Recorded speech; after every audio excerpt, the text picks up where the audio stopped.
Hello दोस्तों, Aaradhya academy के YouTube channel में आप सभी का स्वागत है। दोस्तों, राजस्थान में आयोजित रिट भर्ती परीक्षा लेवल 2 एसएसटी यानी कि सामाजिक अध्ययन के नवीनतम पाठ्यक्रम के अनुसार भारतीय इतिहास के जो टॉपिक सिलेबस में दे रखे हैं उन सभी टॉपिकों के अपन क्रम वाइज टॉप अति महत्वपूर्ण प्रश्न है वो पढ़ते हुए चल रहे हैं टॉपिक वाइज। ठीक है, आज अपन गुप्त काल एवं गुप्त साम्राज्य से संबंधित टॉप 100 प्रश्न पढ़ेंगे जो आपकी परीक्षा की दृष्टि से अत्यंत महत्वपूर्ण है। परीक्षा में जाने से पहले इन क्लासें को जरूर देख कर जाएं।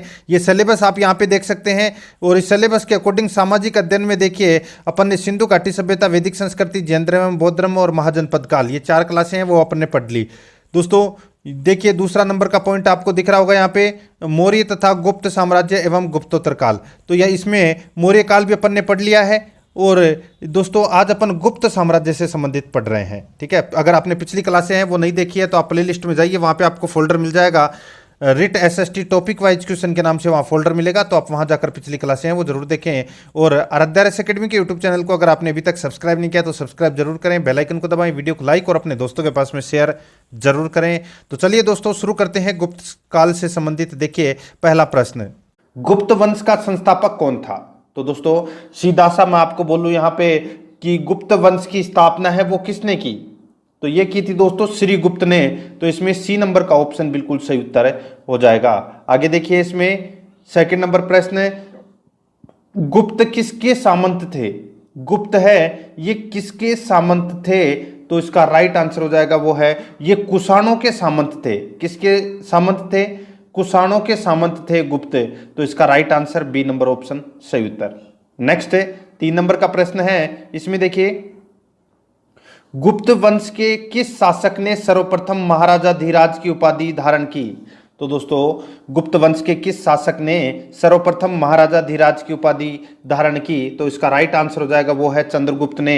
बी नंबर का ऑप्शन बिल्कुल सही उत्तर हो जाएगा, चंद्रगुप्त ने। आगे देखिए, इसमें सूची फर्स्ट और सूची सेकंड दिया गया है, अपने को इसमें सुमेलित करना है। ठीक है, सूची फर्स्ट और सूची सेकंड यानी कि कौन सा अभिलेख है किससे संबंधित है वो अपने को बताना है। देखिए, प्रयाग या इलाहाबाद प्रशस्ति अभिलेख है, ये दोस्तों समुद्रगुप्त से संबंधित है। किससे संबंधित है? समुद्रगुप्त से संबंधित है।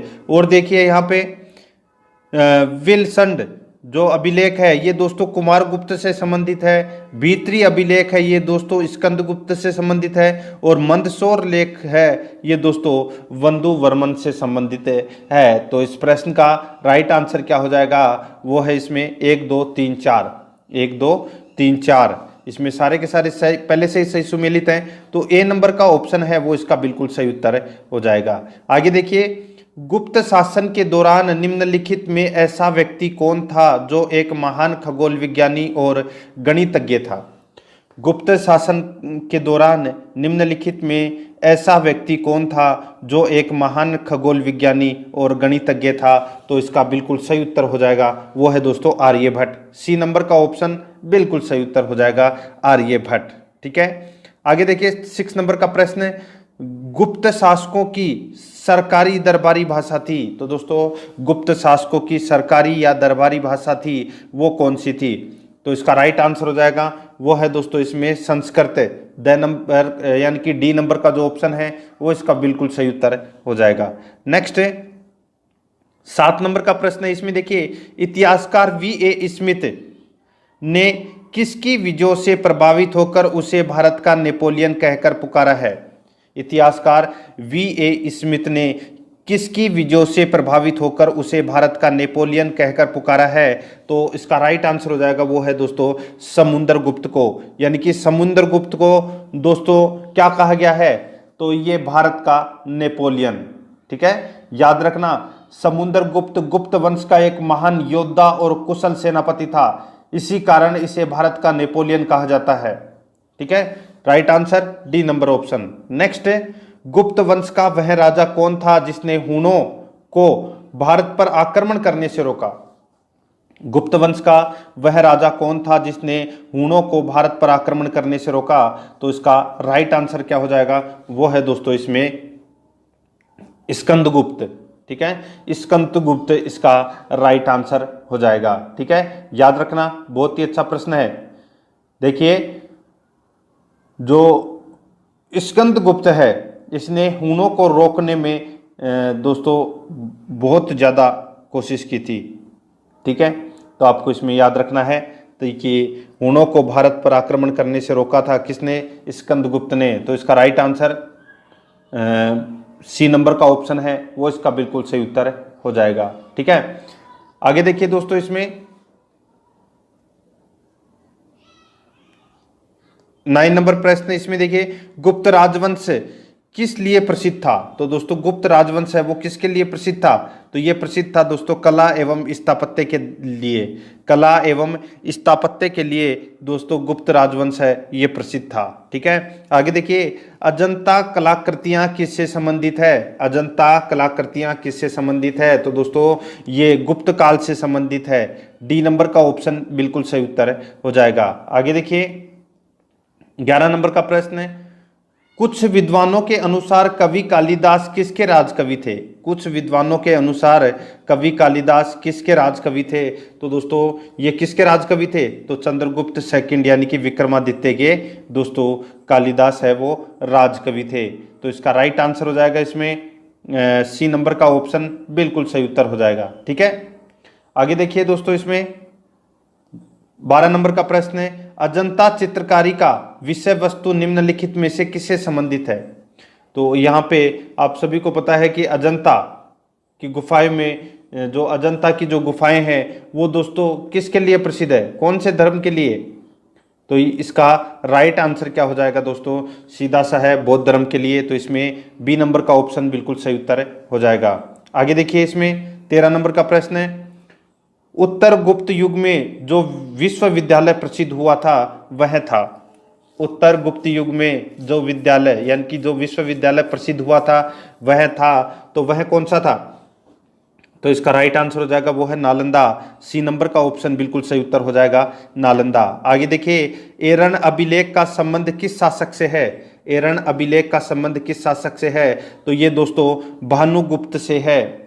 किससे संबंधित है? भानुगुप्त से संबंधित है। और दोस्तों गुप्त वंश का जो अंतिम शासक था वो कौन था? वो भी था दोस्तों भानुगुप्त, याद रखना।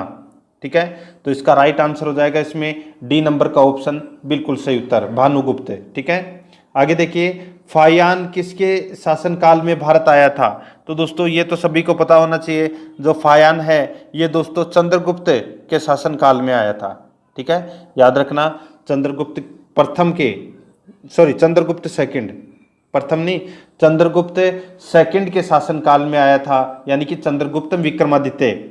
याद रखना, चंद्रगुप्त विक्रमादित्य के शासनकाल में आया था ये फायान। ठीक है, चंद्रगुप्त प्रथम मत कर देना, सेकंड होगा ये।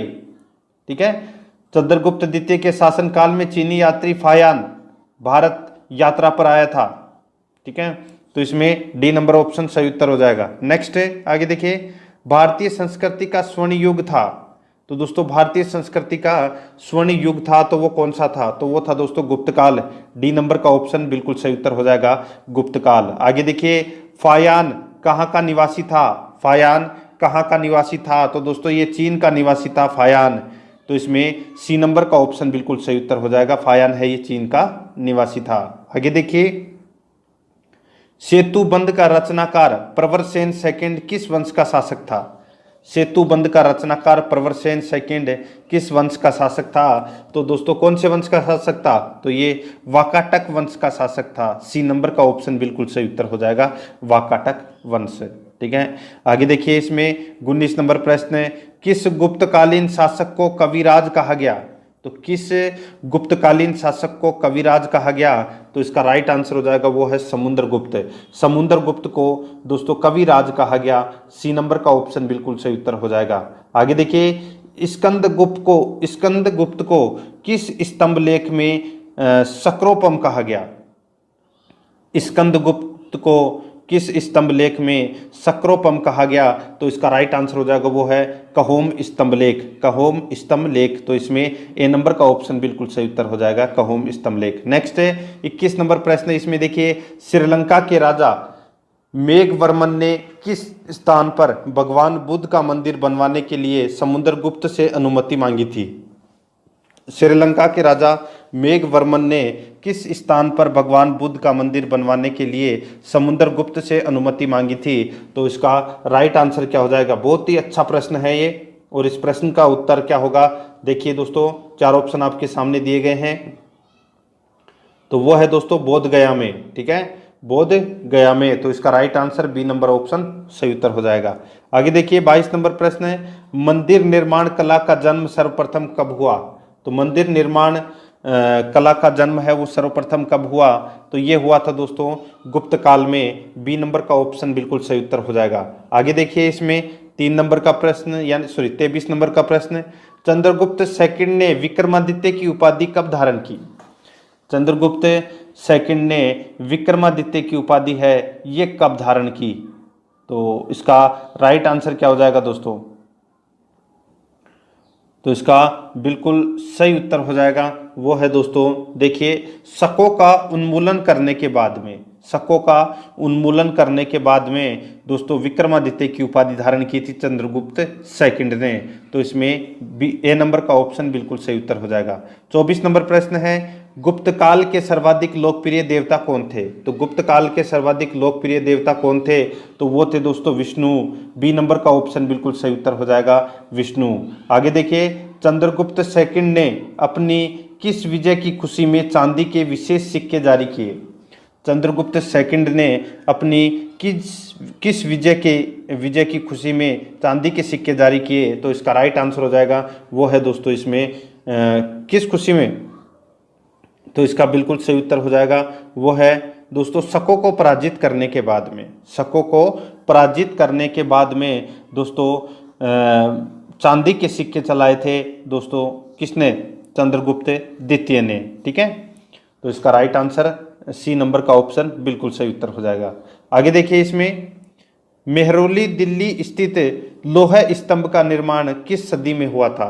तो दोस्तों लोह स्तंभ का निर्माण है वो कौन सी सदी में हुआ था?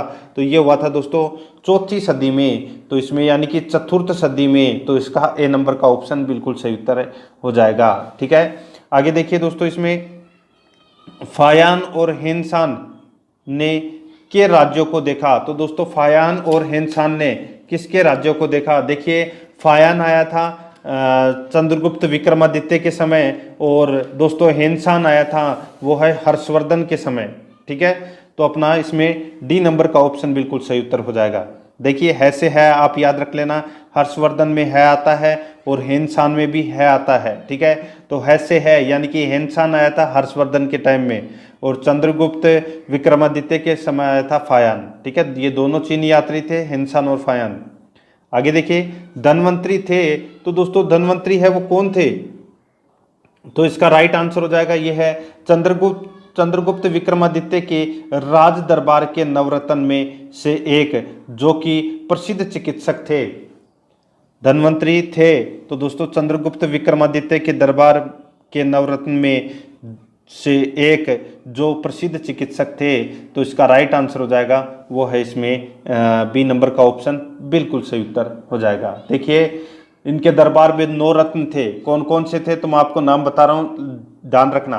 कालिदास, धन्वंतरी, सणपक, ठीक है, सपनक, अमर सिंह, शंकु, बेताल, ठीक है, और घटक पर, वराहमीर और वररुचि, ये टोटल 9 रत्न थे दोस्तों चंद्रगुप्त सेकंड के दरबार में।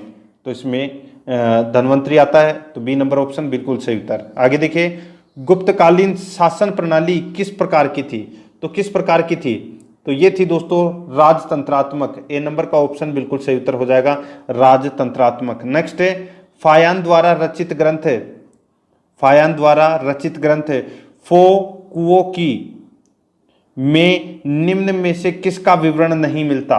तो दोस्तों निम्न में से किसका विवरण नहीं मिलता? यहां पे ग्रंथ का नाम बताया है फो कुओ की, ठीक है, तो इसमें किसका विवरण नहीं मिलता? तो वो है बौद्ध धर्म के सिद्धांतों का दोस्तों इसमें विवरण है वो नहीं मिलता। तो इसमें ए नंबर ऑप्शन बिल्कुल सही उत्तर हो जाएगा। बाकी गौतम बुद्ध के उपदेशों का, बौद्ध राज्यों का, और बौद्ध मंदिरों, स्तूपों, विहारों का, इन तीनों का दोस्तों वर्णन मिलता है, लेकिन बौद्ध धर्म के सिद्धांतों का विवरण नहीं मिलता। ए नंबर ऑप्शन बिल्कुल सही उत्तर। नेक्स्ट है, गुप्त स्थापत्य कला का सर्वोत्कृष्ट मंदिर निम्न में से कौन है? गुप्त स्थापत्य कला का सर्वोत्कृष्ट मंदिर निम्न में से कौन है? तो इसका राइट आंसर हो जाएगा, वो है दोस्तों, कौन है? तो वो है दोस्तों देवगढ़ का दशावतार मंदिर। देवगढ़ का दशावतार मंदिर, बी नंबर का ऑप्शन बिल्कुल सही उत्तर हो जाएगा। आगे देखिए, अजंता की गुफाओं में किन गुफाओं का निर्माण गुप्त काल में हुआ? अजंता की गुफाओं में किन गुफाओं का निर्माण गुप्त काल में हुआ? तो इसका राइट आंसर हो जाएगा, वो है दोस्तों 16, 17 और 19। 16 यानी कि गुफा नंबर 16, 17 और 19, इन तीनों का निर्माण है। ठीक है, ये दोस्तों गुप्त काल में हुआ था, इन तीनों का निर्माण। ठीक है, और अजंता की 16 और 17 गुफा के चित्र एवं बाग इस युग की चित्रकला के सर्वोत्तम उदाहरण हैं। किसकी? तो गुप्त काल के। ठीक है, याद रखना। तो इसका right answer C number option सही उत्तर। आगे देखिए, अमरकोश के लेखक अमर सिंह किस शासक के दरबार से जुड़े थे? तो दोस्तों किस शासक के दरबार से जुड़े थे? तो ये जुड़े थे दोस्तों चंद्रगुप्त सेकंड के। ठीक है, चंद्रगुप्त सेकंड के दरबार से जुड़े थे दोस्तों ये अमर सिंह। ठीक है, तो इसका right answer D number option सही उत्तर। नेक्स्ट है, गुप्त संवत 319 से 320 ईस्वी को प्रारंभ करने का श्रेय किसे दिया जाता है? तो ये दिया जाता है दोस्तों किसे? तो चंद्रगुप्त प्रथम को। चंद्रगुप्त प्रथम को दोस्तों गुप्त संवत प्रारंभ करने का श्रेय दिया जाता है। तो इसका राइट आंसर हो जाएगा ए नंबर का ऑप्शन बिल्कुल सही उत्तर हो जाएगा। ठीक है, आगे देखिए, इसमें चंद्रगुप्त प्रथम ने गुप्त संवत का प्रारंभ किस उपलक्ष्य में किया था? तो किस उपलक्ष्य में किया था ये बताना है। गुप्त संवत का प्रारंभ है वो किस उपलक्ष्य में किया था? तो ये किया था दोस्तों अपने राज्यारोहण के स्मारक के रूप में। अपने राज्यारोहण के स्मारक के रूप में दोस्तों 319 ईस्वी में गुप्त संवत है वो प्रारंभ किया था चंद्रगुप्त ने। तो इसका ए नंबर ऑप्शन बिल्कुल सही उत्तर हो जाएगा। आगे देखिए, प्रयाग प्रशस्ति अभिलेख का लेखक हरिसेन किस शासक का दरबारी कवि था? प्रयाग प्रशस्ति अभिलेख का लेखक हरिसेन किस शासक का दरबारी कवि था? तो इसका राइट आंसर हो जाएगा दोस्तों, वो है समुद्रगुप्त का। तो इसमें ए नंबर ऑप्शन बिल्कुल सही उत्तर हो जाएगा, समुद्रगुप्त। आगे देखिए, गुप्त काल को प्राचीन भारत का क्लासिकल युग क्यों कहा जाता है? गुप्त काल को प्राचीन भारत का क्लासिकल युग क्यों कहा जाता है? तो इसका राइट आंसर हो जाएगा, वो है दोस्तों कला व साहित्य के क्षेत्र में अपने चरमोत्कर्ष पर पहुंचने के कारण है। ठीक है, तो इसमें बी नंबर ऑप्शन बिल्कुल सही उत्तर हो जाएगा। आगे देखिए, सारनाथ के दमेक स्तूप का निर्माण किस काल में हुआ? सारनाथ के दमेक स्तूप का निर्माण किस काल में हुआ? तो इसका राइट आंसर क्या हो जाएगा? वो है दोस्तों सीधा सा है, गुप्त वंश की बात कर रहे हैं अपन, तो गुप्त वंश इसका राइट आंसर हो जाएगा। धमेक स्तूप का निर्माण है ये गुप्त काल में हुआ था। डी नंबर ऑप्शन बिल्कुल सही उत्तर। नेक्स्ट है, गुप्त काल की सोने की मुद्रा को कहा जाता था। तो गुप्त काल की सोने की मुद्रा को कहा जाता था, क्या कहा जाता था? तो दिनार कहा जाता था। ए नंबर का ऑप्शन बिल्कुल सही उत्तर हो जाएगा। आगे देखिए, कुमार संभव महाकाव्य किस कवि ने लिखा? कुमार संभव महाकाव्य किस कवि ने लिखा? तो ये लिखा था दोस्तों कौन से कवि ने? तो ये लिखा था कालिदास ने। ठीक है, तो इसमें डी नंबर का ऑप्शन बिल्कुल सही उत्तर हो जाएगा, कालिदास। ठीक है, आगे देखिए 41 नंबर प्रश्न। इसमें देखिए, नालंदा विश्वविद्यालय की स्थापना का युग है। तो नालंदा विश्वविद्यालय की स्थापना है वो दोस्तों कौन से युग में हुई थी? तो वो हुई थी गुप्त काल में हुई थी। ठीक है, तो इसका राइट आंसर क्या हो जाएगा? सी नंबर ऑप्शन बिल्कुल सही उत्तर। नेक्स्ट, गुप्त युग में भू राजस्व की दर थी। तो यानी कि गुप्त काल में भू राजस्व की दर है वो क्या थी? तो वो है उपज का छठा भाग। उपज का छठा भाग ये दोस्तों इसमें गुप्त काल में भू राजस्व की दर थी। ठीक है, तो इसमें बी नंबर ऑप्शन बिल्कुल सही उत्तर हो जाएगा। आगे देखिए दोस्तों, इसमें नगरों का क्रमिक पतन किस काल की एक महत्वपूर्ण विशेषता थी? नगरों का क्रमिक पतन किस काल की एक महत्वपूर्ण विशेषता थी? तो ये थी दोस्तों गुप्त काल की एक महत्वपूर्ण विशेषता। ए नंबर का ऑप्शन बिल्कुल सही उत्तर हो जाएगा। आगे देखिए, किस वंश के शासकों ने मंदिरों एवं ब्राह्मणों को सबसे अधिक ग्राम अनुदान में दिया? किस वंश के शासकों ने मंदिरों एवं ब्राह्मणों को सबसे अधिक ग्राम अनुदान में दिया था? तो इसका राइट आंसर हो जाएगा दोस्तों, वो है इसमें गुप्त वंश। तो इसमें ए नंबर का ऑप्शन बिल्कुल सही उत्तर हो जाएगा, गुप्त वंश। ठीक है, आगे देखिए, दिल्ली के मेहरौली के कुवत उल इस्लाम मस्जिद के प्रांगण में स्थित प्रसिद्ध लोह स्तंभ किसकी स्मृति है? किसकी स्मृति में किया गया? तो ये देखिए दोस्तों, दिल्ली के मेहरौली के कुवत उल इस्लाम की मस्जिद के प्रांगण में स्थित प्रसिद्ध लोह स्तंभ है, वो किसकी स्मृति में बनाया गया? तो इसका राइट आंसर क्या हो जाएगा दोस्तों, बताइए। 4 ऑप्शन आपके सामने हैं। तो इसका बिल्कुल सही उत्तर हो जाएगा दोस्तों, वो है चंद्रगुप्त। ठीक है, तो इसका राइट आंसर हो जाएगा इसमें चंद्रगुप्त। ठीक है, बी नंबर ऑप्शन बिल्कुल सही उत्तर। नेक्स्ट है, कालिदास द्वारा रचित मालविका अग्निमित्र नाटक का नायक था। कालिदास द्वारा रचित मालविका अग्निमित्र नाटक का रचयिता था, तो कौन था? तो इसका राइट आंसर हो जाएगा, वो है दोस्तों इसमें अग्निमित्र। ठीक है, तो इसमें सी नंबर का ऑप्शन बिल्कुल सही उत्तर हो जाएगा। ठीक है, याद रखना, कालिदास द्वारा रचित मालविका अग्निमित्र नाटक का नायक कौन था? तो वो था अग्निमित्र। सी नंबर ऑप्शन बिल्कुल सही उत्तर हो जाएगा। आगे देखिए, चंद्रगुप्त की सैनिक उपलब्धियों का वर्णन उसके किस अभिलेख में उपलब्ध है? समुद्रगुप्त की सैनिक उपलब्धियों का वर्णन उसके किस अभिलेख में उपलब्ध है? तो इसका राइट आंसर हो जाएगा, वो है दोस्तों प्रयाग के अभिलेख में। ठीक है, प्रयाग के अभिलेख में। तो इसमें डी नंबर ऑप्शन बिल्कुल सही उत्तर हो जाएगा। आगे देखिए, इसमें निम्न में से किस काल में स्त्रियों की पुरुषों से बराबरी थी? तो किस काल में स्त्रियों की पुरुषों से बराबरी थी? तो इसका राइट आंसर हो जाएगा, वो है गुप्त काल में। ठीक है, गुप्त काल में स्त्रियों की पुरुषों से बराबरी थी। तो इसका ए नंबर ऑप्शन बिल्कुल सही उत्तर हो जाएगा। आगे देखिए, कौन सा राजवंश हूणों के आक्रमण से अत्यंत विचलित हुआ? कौन सा राजवंश हूणों के आक्रमण से अत्यंत विचलित हुआ? तो ये इसका राइट आंसर हो जाएगा, वो है गुप्त। ठीक है, तो इसमें सी नंबर का ऑप्शन बिल्कुल सही उत्तर हो जाएगा। आगे देखिए, निम्नलिखित में कौन सा नाटक कालिदास ने नहीं लिखा था? तो कालिदास ने कौन सा नाटक है वो नहीं लिखा था? तो यहाँ पे देखिए, मालविकाग्निमित्रम, अभिज्ञान शाकुंतलम, विक्रमोर्वशीयम। ठीक है, तो ये जो तीनों नाटक हैं ये तो दोस्तों कालिदास के द्वारा लिखे गए थे, लेकिन चौथा नंबर का जानकी हरण ये कालिदास द्वारा रचित नहीं है। तो अपना डी नंबर ऑप्शन बिल्कुल सही उत्तर हो जाएगा। आगे देखिए, अजंता गुफाओं के सरीखी जैसी गुफाएं मध्य प्रदेश में कहाँ है? अजंता गुफाओं के सरीखी जैसी गुफाएं मध्य प्रदेश में कहाँ है? तो दोस्तों कहाँ पर है मध्य प्रदेश में? तो ये है दोस्तों धार में, बाग धार में। तो इसमें राइट आंसर ए नंबर का ऑप्शन सही उत्तर, धार जिले में। आगे देखिए, गुप्त वंश ने अवधि में शासन किया। तो दोस्तों गुप्त वंश ने कौन सी अवधि से कौन सी अवधि तक शासन किया? तो इसका राइट आंसर हो जाएगा, वो है इसमें 319 से 500 ईस्वी तक। 319 ईस्वी से 500 ईस्वी तक दोस्तों शासन किया था गुप्त वंश ने। ठीक है, तो इसका राइट आंसर इसमें ए नंबर का ऑप्शन बिल्कुल सही उत्तर हो जाएगा। आगे देखिए, बाल विवाह की प्रथा आरंभ हुई। तो दोस्तों बाल विवाह की प्रथा है यह आरंभ हुई थी किस काल में? तो दोस्तों गुप्त काल में हुई थी। ठीक है, तो इसका राइट आंसर गुप्त काल में बाल विवाह की प्रथा आरंभ हुई थी। नेक्स्ट है, सोने के सर्वाधिक सिक्के किस काल में जारी किए गए? तो सोने के सर्वाधिक सिक्के किस काल में जारी किए गए?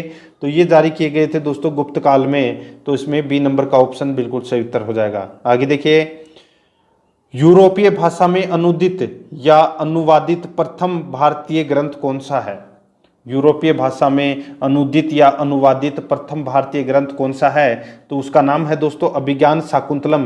बी नंबर का ऑप्शन बिल्कुल सही उत्तर हो जाएगा, अभिज्ञान शाकुंतलम। नेक्स्ट है, सती प्रथा का पहला उल्लेख कहाँ से मिलता है? तो सती प्रथा का पहला उल्लेख कहाँ से मिलता है? तो ये मिलता है दोस्तों कहाँ से? तो इसका राइट आंसर हो जाएगा वो है एरण अभिलेख से मिलता है। सी नंबर का ऑप्शन बिल्कुल सही उत्तर हो जाएगा, एरण अभिलेख। आगे देखिए, गुप्त वंश के निम्नलिखित शासकों का क्रम से लगाना है। क्रम से लगाना है गुप्त वंश के शासकों का क्रम। देखिए दोस्तों, यहाँ पे सबसे पहले शासक बनता है चंद्रगुप्त प्रथम। कब बनता है? तो 319 ईस्वी में, ठीक है।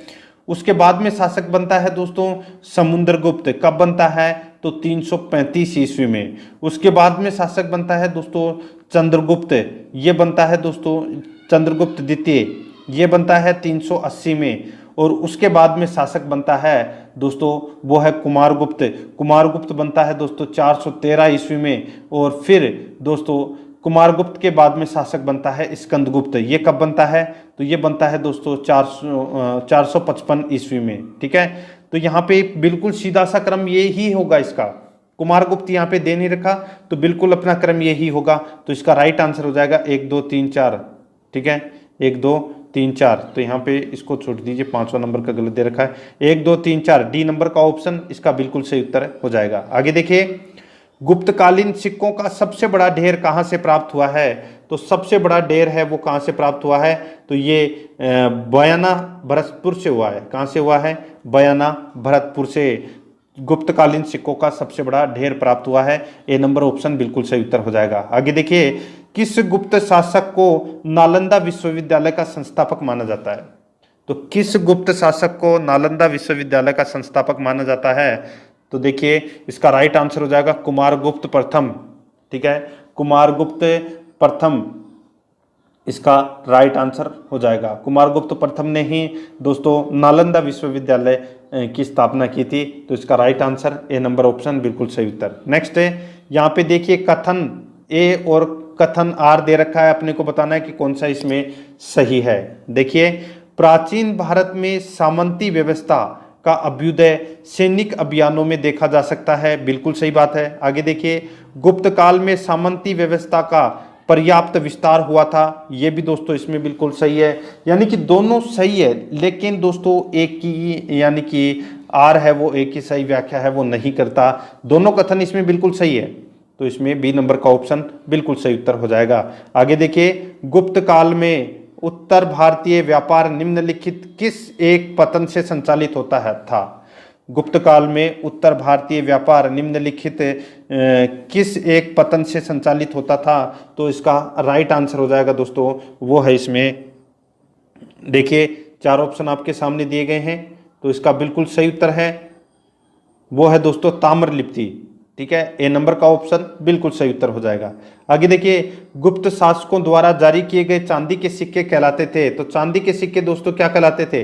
तो रूपक कहलाते थे चांदी के सिक्के। ए नंबर ऑप्शन बिल्कुल सही उत्तर हो जाएगा। आगे देखिए, सूची फर्स्ट और सूची सेकंड दी गई है, सुमेलित करना है। सूची फर्स्ट में दोस्तों यहाँ पे देखिए विद्वान दे रखे हैं, और सूची सेकंड में कौन किससे संबंधित था, यानी कि इनके जैसे कौन किससे संबंधित है, ठीक है, किसने किसकी रचना की थी वो बताना है। देखिए, विशाख दत्त है, ये दोस्तों नाटक लिखते थे। वराहमिहिर है, ये दोस्तों खगोल विज्ञान शास्त्री थे। चरक है, ये दोस्तों चिकित्सा से संबंधित थे। और ब्रह्मगुप्त है, ये दोस्तों गणित से संबंधित थे। समझ में आ गया? 2 3 1 4 इसका राइट आंसर हो जाएगा, 2 3 1 4, यानी कि सी नंबर का ऑप्शन बिल्कुल सही उत्तर हो जाएगा। आगे देखिए, चंद्रगुप्त सेकंड के काल में विद्या, कला व साहित्य का महान केंद्र कौन सा था? चंद्रगुप्त सेकंड के काल में विद्या, कला व साहित्य का महान केंद्र कौन सा था? तो इसका राइट आंसर हो जाएगा वो है दोस्तों इसमें उज्जैन। सी नंबर का ऑप्शन बिल्कुल सही उत्तर हो जाएगा, उज्जैन, ठीक है। आगे देखिए, कालिदास की किस कृति की गिनती विश्व की 100 प्रसिद्ध साहित्यिक कृतियों में होती है? कालिदास की किस कृति की गिनती विश्व की 100 प्रसिद्ध साहित्यिक कृतियों में होती है?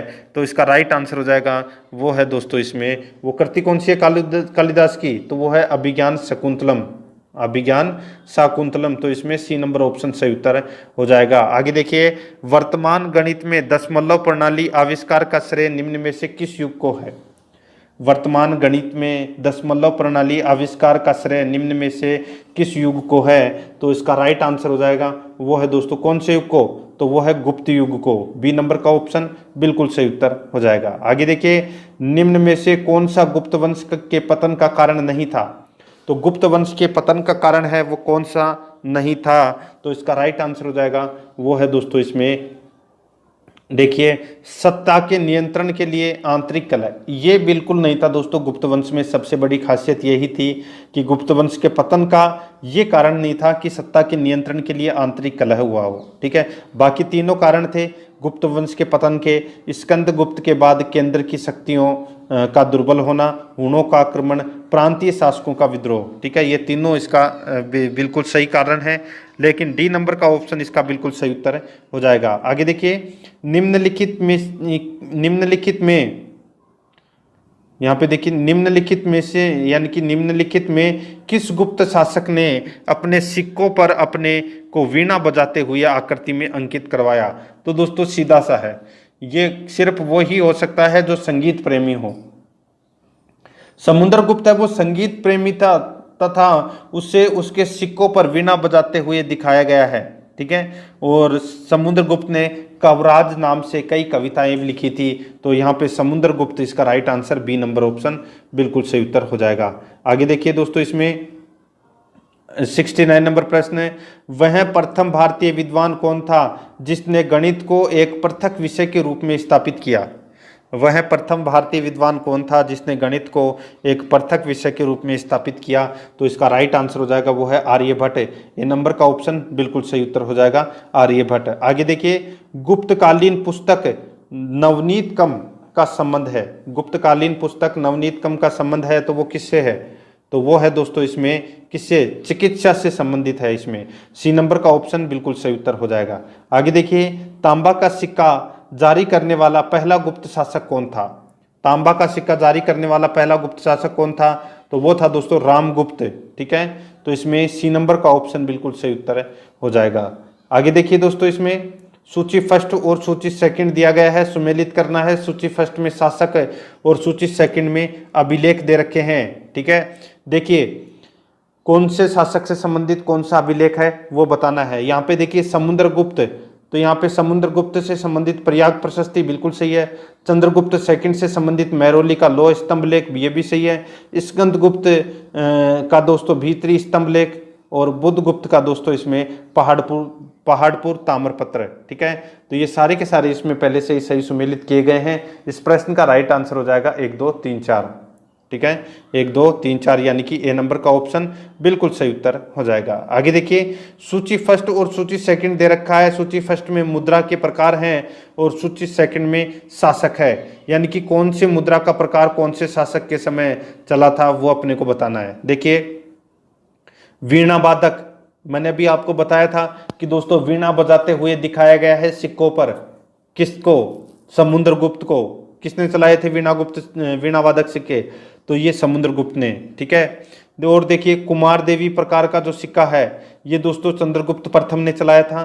चक्र विक्रम प्रकार का सिक्का है। चक्र विक्रम प्रकार का जो सिक्का है ये दोस्तों चंद्रगुप्त सेकंड ने चलाया था। और कार्तिकेय प्रकार का जो सिक्का है ये दोस्तों कुमारगुप्त प्रथम ने चलाया था, ठीक है। तो इसमें इस प्रश्न का राइट आंसर हो जाएगा 1 2 3 4, क्योंकि इसमें सारे ही सही सुमेलित है। ए नंबर का ऑप्शन बिल्कुल सही उत्तर हो जाएगा। आगे देखिए, सूची फर्स्ट में शासक और सूची सेकंड में उपाधि है, यानी कि किसकी क्या उपाधि है वो दोस्तों अपने को इसमें बताना है। देखिए चंद्रगुप्त प्रथम की दोस्तों उपाधि है महाराजा धीराज की। चंद्रगुप्त प्रथम की उपाधि है महाराजा धीराज की। और समुद्रगुप्त की उपाधि है दोस्तों अश्वमेघ पराक्रम। और चंद्रगुप्त सेकंड की उपाधि है दोस्तों परम भागवत। और स्कंदगुप्त की दोस्तों उपाधि है सक्रोपम, ठीक है, याद रखना है सक्रोपम। तो इसका राइट आंसर हो जाएगा इसमें, देखिए इस प्रश्न का राइट आंसर है 1 2 3 4, 1 2 3 4 इसका बिल्कुल सही उत्तर हो जाएगा, ठीक है। तो इसका बिल्कुल सही उत्तर हो जाएगा, कहाँ पर है 1 2 3 4, डी नंबर का ऑप्शन बिल्कुल सही उत्तर। नेक्स्ट है आगे देखिए, सूची फर्स्ट में शासक है और सूची सेकंड में पत्नी है, यानी कि कौन से शासक की पत्नी कौन थी वो अपने को बताना है। देखिए दोस्तों, चंद्रगुप्त प्रथम, दोस्तों चंद्रगुप्त प्रथम ने लिच्छवी राजकुमारी कुमार देवी के साथ में विवाह किया था। ठीक है, तो कुमार देवी चंद्रगुप्त प्रथम की पत्नी थी। ठीक है, अब यहाँ पे देखिए रामगुप्त, रामगुप्त की पत्नी थी दोस्तों ध्रुवा देवी, ध्रुव देवी। ठीक है, और दोस्तों चंद्रगुप्त यहाँ पे देखिए सॉरी समुद्रगुप्त, समुद्रगुप्त की जो पत्नी का नाम था वो था दोस्तों क्या, तो वो है दत्ता देवी। कौन थी? दत्ता देवी। ये दोस्तों समुद्रगुप्त की पत्नी का नाम था। और दोस्तों यहाँ पे Rudrasena second, Rudrasena second, sorry यहाँ पे रुद्रसेन यानी नहीं चंद्रसेन, यहाँ पे चंद्रगुप्त सेकंड है। ठीक है, रुद्रसेन नहीं होगा, चंद्रगुप्त, चंद्रगुप्त सेकंड। तो चंद्रगुप्त सेकंड की पत्नी का नाम था दोस्तों प्रभावती। क्या नाम था? प्रभावती। ठीक है, और दोस्तों प्रभावती, सॉरी देखिए अपने इसमें सही है, रुद्रसेन इसका बिल्कुल सही है। देखिए दोस्तों इसमें एक चीज, रुद्रसेन सेकंड, ठीक है, रुद्रसेन सेकंड की पत्नी का नाम था प्रभावती, बिल्कुल सही बात है। ये जो प्रभावती है ये दोस्तों चंद्रगुप्त सेकंड की पुत्री थी, यानी कि चंद्रगुप्त सेकंड ने अपनी पुत्री प्रभावती का विवाह है वाकाटक शासक रुद्रसेन सेकंड के साथ में किया था। ठीक है, समझ में आ गया? इसका राइट आंसर क्या हो जाएगा? 1 2 3 4, यानी कि ए नंबर का ऑप्शन बिल्कुल सही उत्तर हो जाएगा। आगे देखिए, किस गुप्त शासक ने दक्षिणापथ में स्थित 12 राज्यों पर धर्म विजय की? किस गुप्त शासक ने दक्षिणापथ में स्थित 12 राज्यों पर धर्म विजय की? तो इसका राइट आंसर हो जाएगा वो है दोस्तों समुद्रगुप्त ने। तो इसमें बी नंबर का ऑप्शन बिल्कुल सही उत्तर हो जाएगा।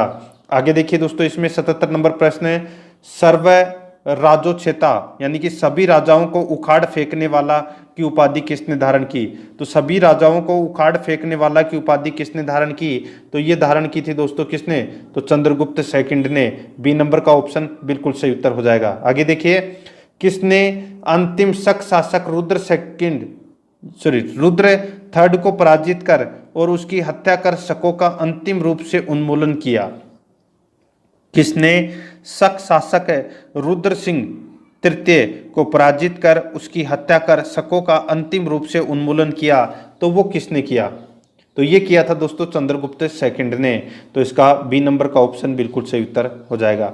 आगे देखिए, सूची फर्स्ट को सूची सेकंड से सुमेलित कीजिए। सूची फर्स्ट में रचनाकार हैं और सूची सेकंड में रचना है, यानी कि किसने किसकी रचना की है वो दोस्तों अपने को इसमें बताना है। देखिए, आर्यभट्ट ने दोस्तों आर्यभट्टीय ग्रंथ की रचना की है, धन्वंतरी ने नवनीत क्रम ग्रंथ की रचना की, ब्रह्मगुप्त ने दोस्तों ब्रह्म सिद्धांत की रचना की, वरामियर ने दोस्तों पंच सिद्धांत तक की रचना की, यानी कि सारे के सारे इसमें पहले से सही सुमेलित हैं। तो इस प्रश्न का राइट आंसर हो जाएगा 1 नंबर का ऑप्शन बिल्कुल सही उत्तर, जिसमें 1 2 3 4 दे रखा है। ठीक है, आगे देखिए दोस्तों, इसमें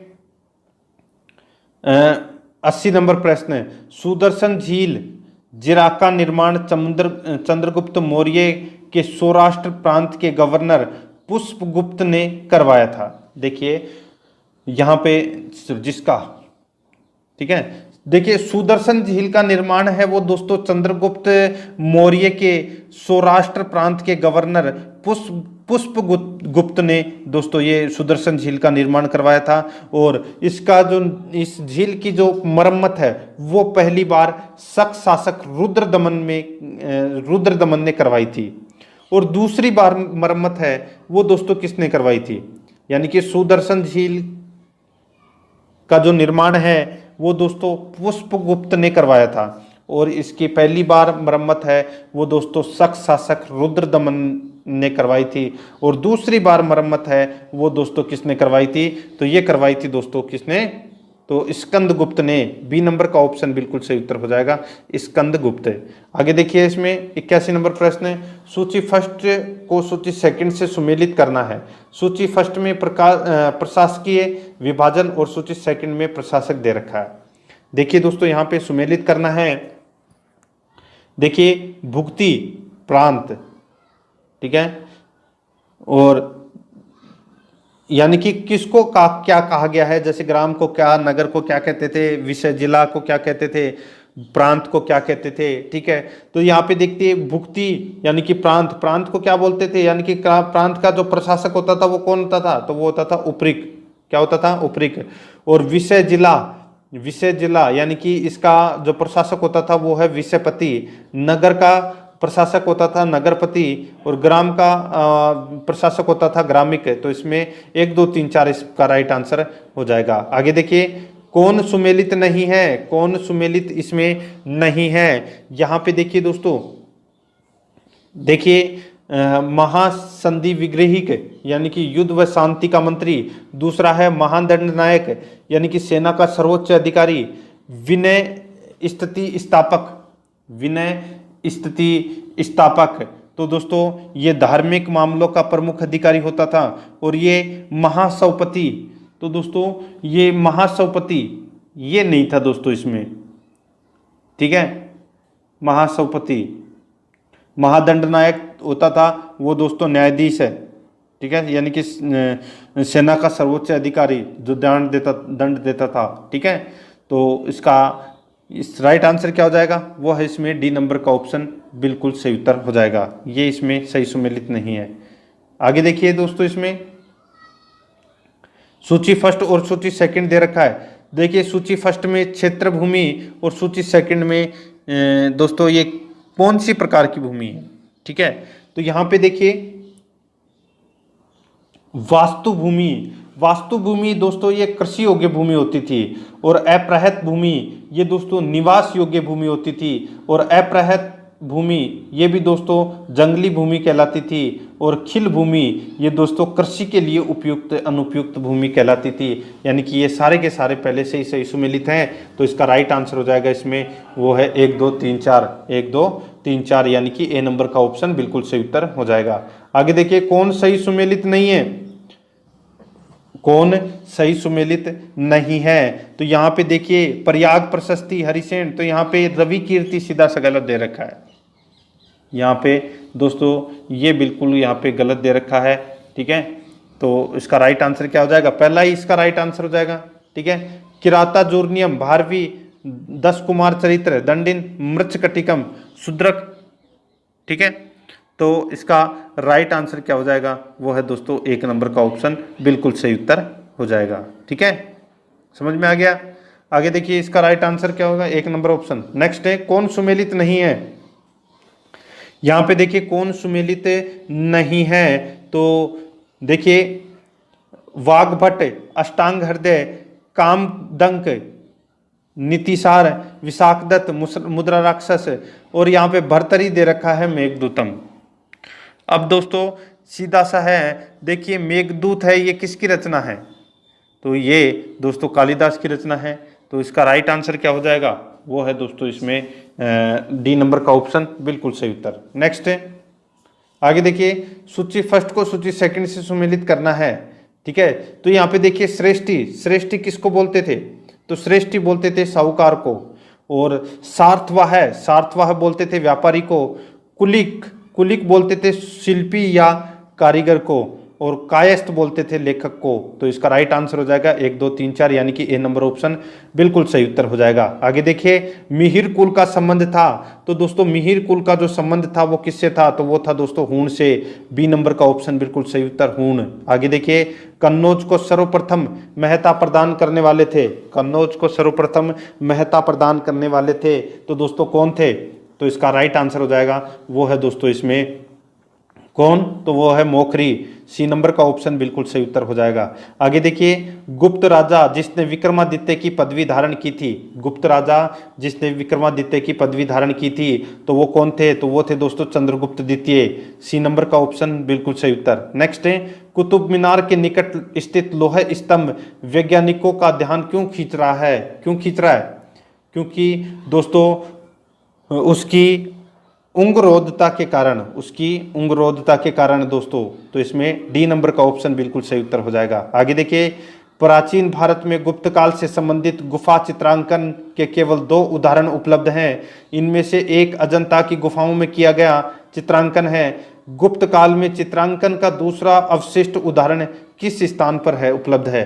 तो किस स्थान पर उपलब्ध है? तो ये दोस्तों वाघ गुफाओं में उपलब्ध है। तो इसमें ए नंबर ऑप्शन सही उत्तर हो जाएगा, वाघ गुफाएं। आगे देखिए, पुंडवर्धन भुक्ति प्रांत अवस्थित थी। तो दोस्तों यहाँ पे देखिए पुंडवर्धन भुक्ति प्रांत अवस्थित थी, तो ये दोस्तों उत्तर बंगाल में, ए नंबर का ऑप्शन बिल्कुल सही उत्तर हो जाएगा। आगे देखिए, परम भागवत उपाधि धारण करने वाला प्रथम गुप्त शासक था। तो परम भागवत की उपाधि धारण किसने की थी? तो ये की थी दोस्तों समुद्रगुप्त ने। बी नंबर का ऑप्शन बिल्कुल सही उत्तर हो जाएगा। तो दोस्तों प्रश्न आपको कैसे लगे कमेंट में जरूर बताएं, और आराध्या रेस एकेडमी के यूट्यूब चैनल को सब्सक्राइब नहीं किया तो सब्सक्राइब जरूर करें, बेल आइकन को दबाएं, वीडियो को लाइक और अपने दोस्तों के पास में शेयर जरूर करें। मिलते हैं दोस्तों नेक्स्ट वीडियो में। जय हिंद, जय भारत।